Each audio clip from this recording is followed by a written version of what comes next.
योगेन चित्तस्य पदेन वाचा मलं शरीरस्य च वैद्यकेन योपाकरोत्तं प्रवरं मुनीनां पतञ्जलिं प्राञ्जलिरानतोऽस्मि।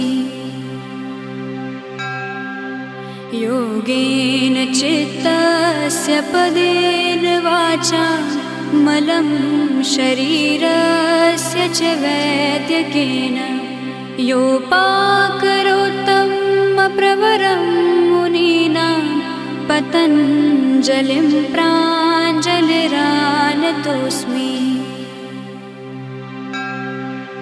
योगेन चित्तस्य पदेन वाचा मलं शरीरस्य च वैद्यकेन योपाकरोत्तं प्रवरं मुनीनां पतञ्जलिं प्राञ्जलिरानतोऽस्मि।